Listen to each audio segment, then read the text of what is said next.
nitakupa wewe enzi hii yote na fahari yake, kwa kuwa imo mkononi mwangu, nami humpa yeyote kama nipendavyo. Nawe ukinisujudia, haya yote yatakuwa ya kwako.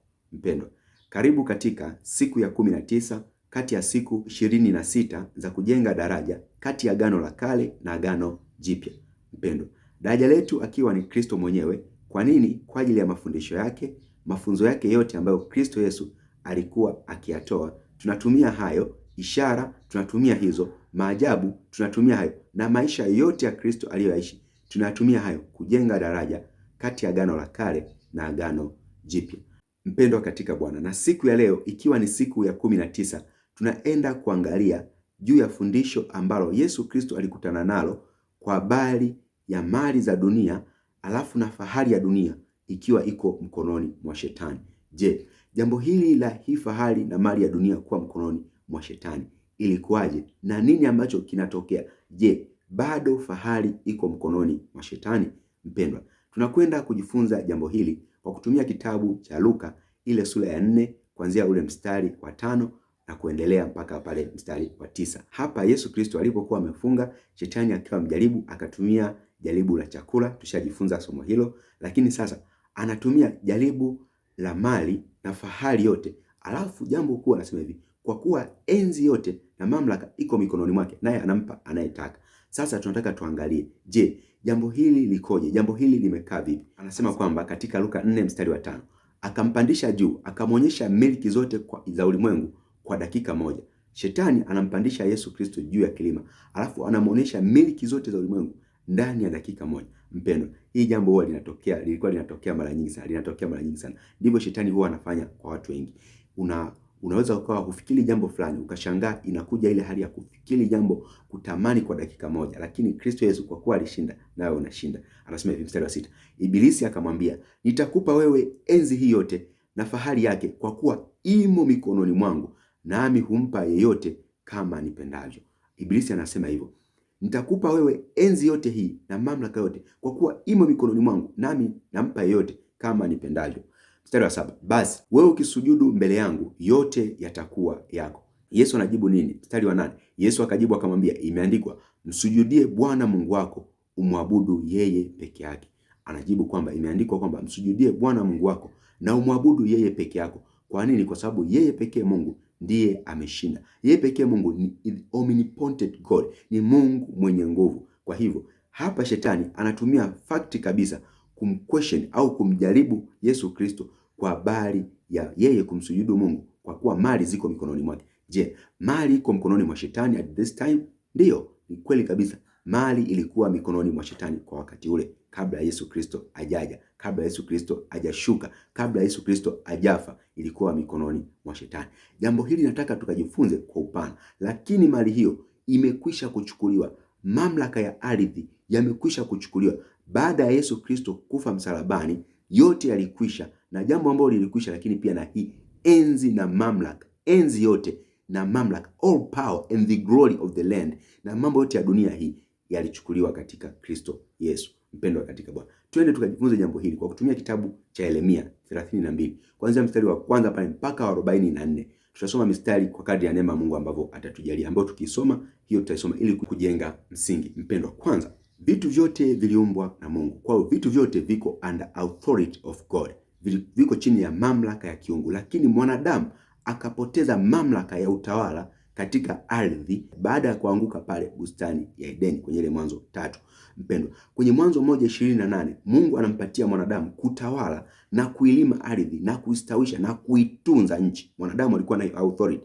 Baada ya kuanguka, mwanadamu anatoka katika hiyo authority, na hiyo authority inaingia mikononi mwa Shetani. Baada ya Yesu Kristo kufa msalabani, issue inabadilika mpendwa, na hapa tunatumia unabii wa Yeremia juu ya nchi ya Babeli, lakini jambo hili linazungumza kwa habari ya Yesu Kristo, kwa sababu unabii na maneno yote ya Torati yalikuwa yanamzungumza yeye Kristo. Sasa twende tukajifunze kupitia kitabu cha Yeremia 32. Tutasoma mistari kadha wa kadha, mstari wa kwanza mpaka wa pili, 6 mpaka 17, 25, 29, 31, 32, 35, 30 mpaka 44. Nimejaribu kuzichanganua katika mfumo huo. Ni haya ndefu sana ya mstari ya 44, lakini tutasoma kwa kadri ya neema yake Mungu.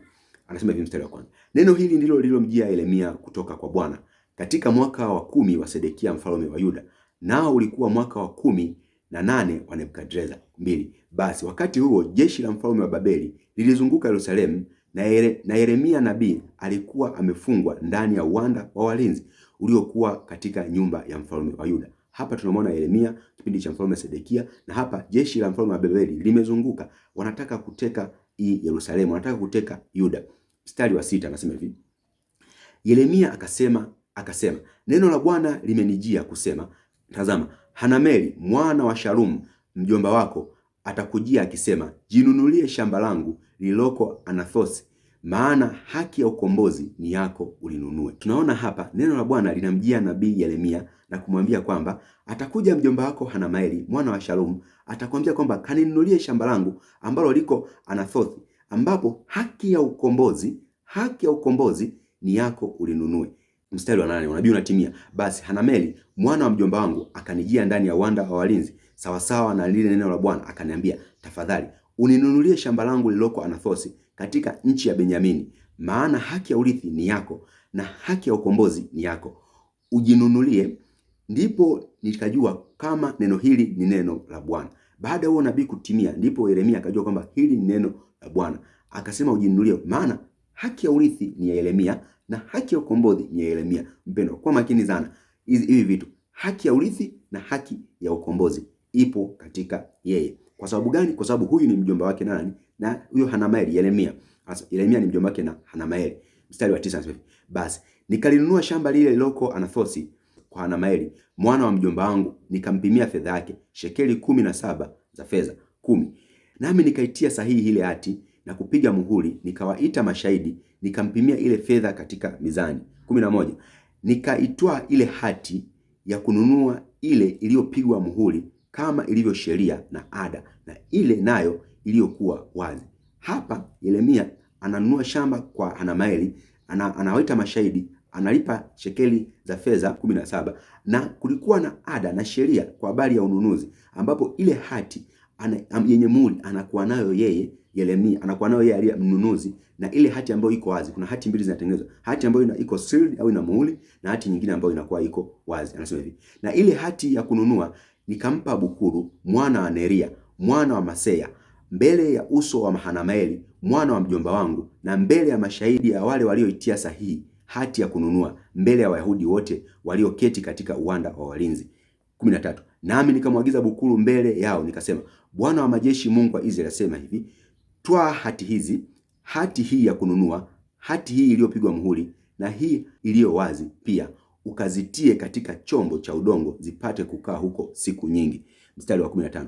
Maana Bwana wa majeshi, Mungu wa Israeli asema hivi, nyumba na shamba na mashamba ya mizabibu yatanunuliwa tena katika nchi hii. Mpendwa, angalia jambo hili linalotokea hapa. Tunamwona huyu Yeremia baada ya kufanya kile kitendo, anachukua zile hati, ile hati ya kununua na ile hati ambayo imepigwa muhuri, anampa Bukuru aende kuzihifadhi katika chombo cha udongo, na mbele ya mashahidi wote, mbele ya Hanameli mjomba wake. Maana nyumba na mashamba ya mizabibu yote tena atakuja atanunuliwa katika nchi. Kumbuka hapa kulikuwa na juu huko kianzia, kuna habari ya Yeremia amefungwa pale kwa sababu ya kosa tu la moja ya kusema kwamba wataenda utumwani, lakini neno la Mungu ambalo limetoa na maagizo ya Mungu ametoka, huo ni utumwa wote ambao wanatembea. Sasa ukihusisha na hii gospel ambayo Kristo Yesu inahubiriwa katika Luka, hapa ni injili ambayo inafanana sana na kusudi lipo hapa.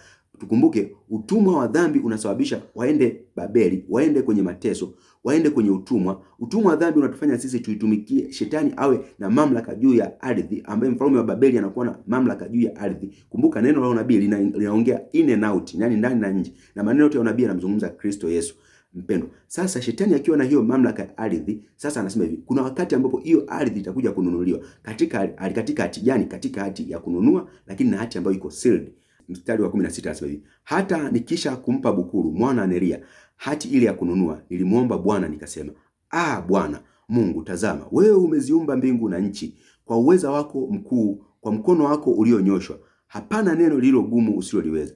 Mpendwa, hapo ni maombi ya Yeremia, anatoa sifa kwa Bwana, uweza na nguvu zake zote, makosa yaliyotokea na mistakes mpaka wanaingia Babeli. Anazungumza hayo mambo yote. Mstari wa 25 anasema hivi, nawe Bwana Mungu umeniambia jinunulie shamba lile kwa fedha, ukawaite mashahidi. Iwapo mji huu umetiwa katika mikono ya Wakaldayo, je, itakuwaje? Anauliza hayo maswali Yeremia mbele za Mungu.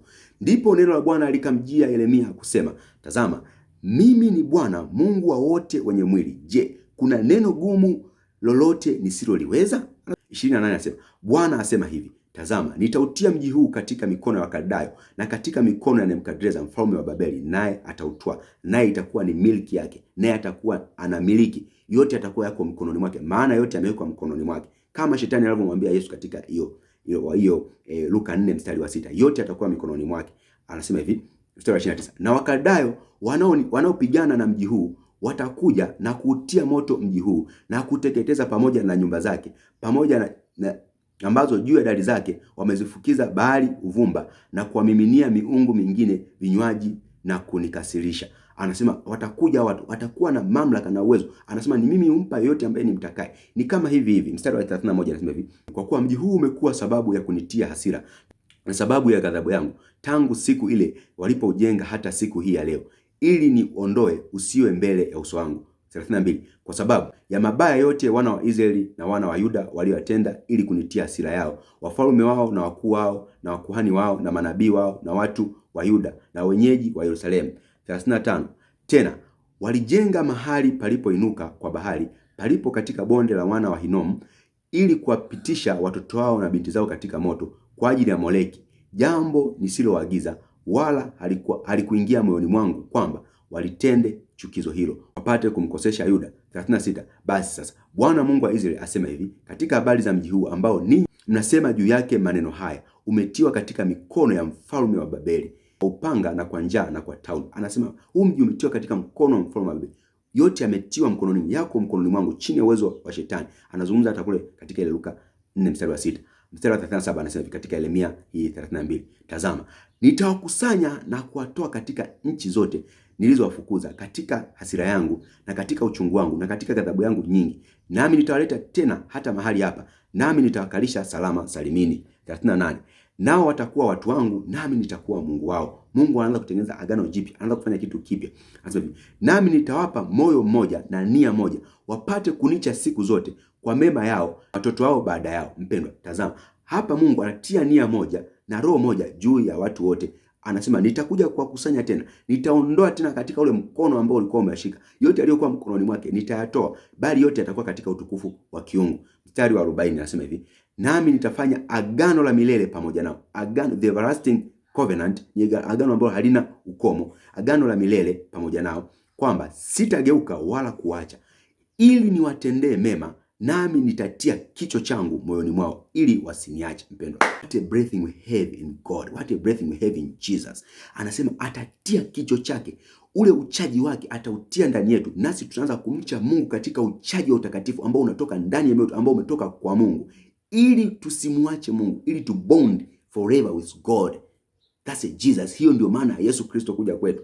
41 anasema, nami nitafurahi juu yao, niwatende mema, nami nitawapanda katika nchi hii kweli kweli kwa moyo wangu wote na kwa roho yangu yote. 42, maana Bwana asema hivi, kama nilivyoleta mabaya makuu haya yote juu ya watu hawa, vivyo hivyo nitaleta juu yao mema haya yote niliyowaahidia. 43, na mashamba yatanunuliwa katika nchi hii mnayoitaja mkisema kwamba ni ukiwa, iko mikononi mwa shetani, iko katika mikono ya shetani, ni ukiwa, haina mwanadamu wala mnyama, imetiwa katika mikono ya Wakaldayo, imetiwa katika mikono ya shetani, ipo katika mikono ya shetani. Ili ardhi zenu ambazo mnasema ziko katika mikono ya shetani, nchi ambayo mnasema inaukiwa, nchi ambayo mnasema imekaa katika mikono ya shetani, ata pay price God, atalipia gharama, atasema mtanunua yale mashamba. Amina, yatanunuliwa katika nchi hii. Anasema hivi 44 na mwisho anasema hivi, watu watanunua mashamba kwa fedha, watazitia sahihi hati zake na kuzipiga muhuri na kuwaita mashahidi katika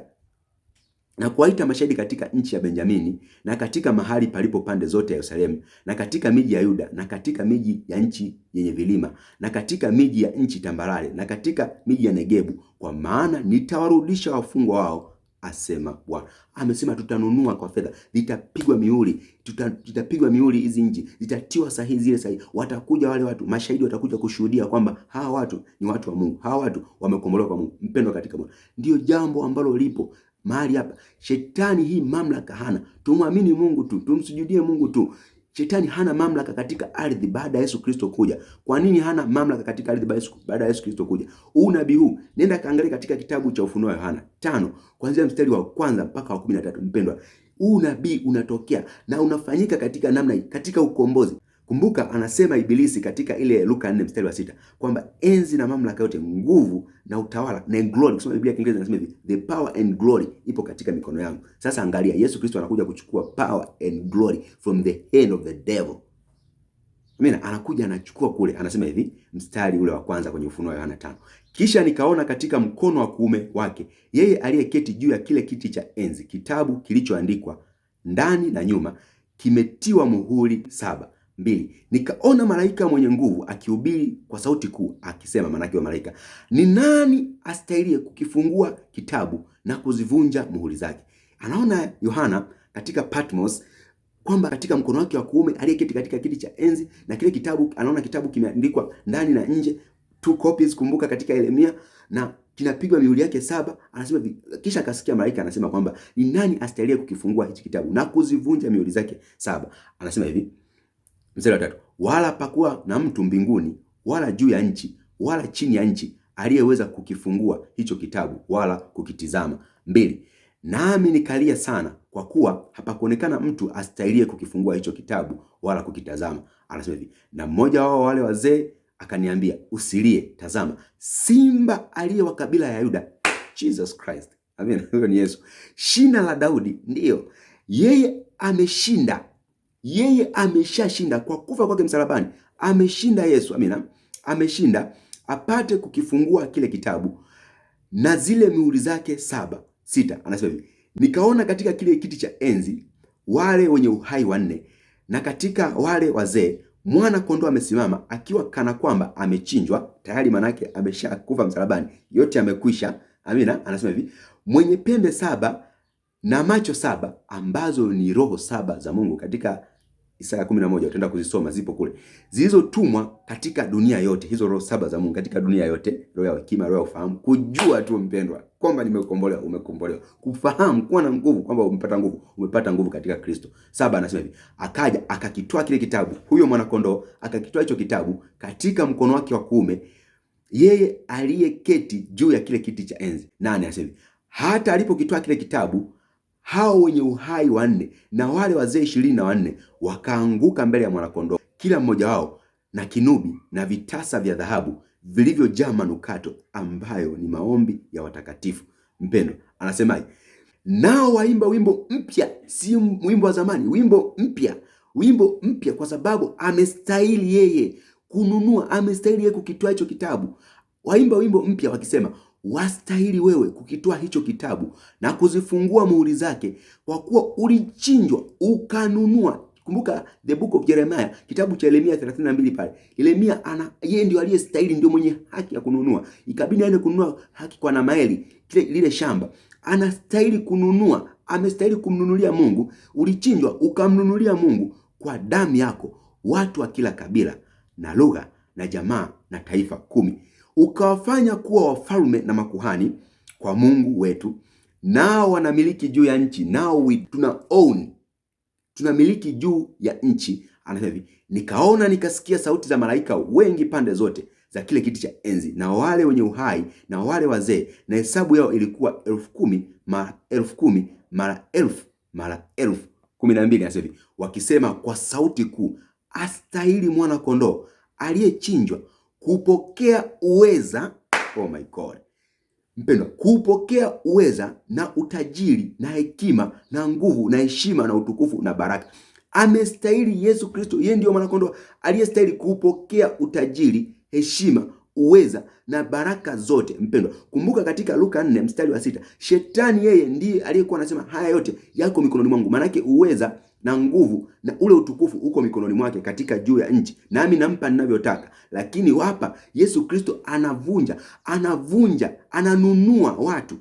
Baada ya kununua watu, hawa wazee walipoanguka na taji zao, wazee 24 na hawa wenye uhai 4 na malaika wote wanasema 10,000 mara 10,000 mara 1000 mara 1000, wanasema kwamba umestahili mwana kondoo aliyechinjwa, akapokea uweza, akapokea utajiri, akapokea heshima na vitu vyote. Kwa hiyo vitu vyote havipo tena chini ya mkono wa shetani, bali katika mkono wa Mungu, kwa sababu yeye Yesu alikuja kukomboa vyote. 13 na mwisho, na kila kiumbe kilichoko mbinguni na juu ya nchi na chini ya nchi na juu ya bahari na vitu vyote vilivyomo ndani yake vilisikia vikasema, baraka na heshima na utukufu na uweza una yeye aketie katika kiti cha enzi na yeye mwanakondoo hata milele na milele. Mpendwa katika Bwana, uweza na nguvu na heshima na utukufu wote upo katika yeye aliyeketi katika kiti cha enzi na mwana kondoo milele na milele. Kwa hivyo shetani tena ameshashindwa ile battle with victory. Tayari kuna ushindi ambao upo. Yohana usilie, yupo simba wa kabila ya Yuda, mzao wa Daudi aliyestahili, ambaye yeye amenunua ile ardhi kama mfano wa Yeremia alivyofanya. Aliporudisha katika ile nchi akasema, mtanunua, nitawanunua. Mpendwa katika Bwana, tumenunua ardhi kwa damu ya Yesu Kristo. Tumenunua mamlaka na enzi kwa damu ya Yesu Kristo. Kumbuka shetani hapa anazungumza kwa habari ya utukufu wake na mambo yake yote katika Luka 4. Mpendwa, basi katika fundisho hili tunajifunza kwamba kwa damu ya Yesu Kristo, kwa kumwamini Yesu Kristo, sisi tumeshakomboa ardhi zetu, sisi tumeshanunua ardhi zetu, utajiri, heshima na vitu vyote vipo kwetu. Mpendwa katika Bwana, natumaini tumejenga daraja kati ya Agano la Kale na Agano Jipya kwa habari ya shetani kusema, kwa kuwa vitu vyote vipo mkononi mwake, naye humpa yote anayependa. Kwa sasa shetani hana kitu chochote mkononi mwake, wala hawezi kumpa mtu kitu anachopenda, maana ameshindwa. Mwana kondoo yeye amestahili, ambaye enzi, uweza, mamlaka, kibali, nafasi, utajiri na heshima vipo katika yeye. Mpendwa katika Bwana, natumaini somo hili limekuwa ni la baraka kwako, na kama limekuwa ni la baraka kwako, usisahau kusubscribe, kulike, comment na kushare na watu wengine ili waweze kujifunza kwa habari za ufalme wa mbinguni. Mpendwa katika Bwana, neema yake Mungu itokayo kwa Yesu Kristo iwe pamoja nawe. Nikutakie siku njema. Amen.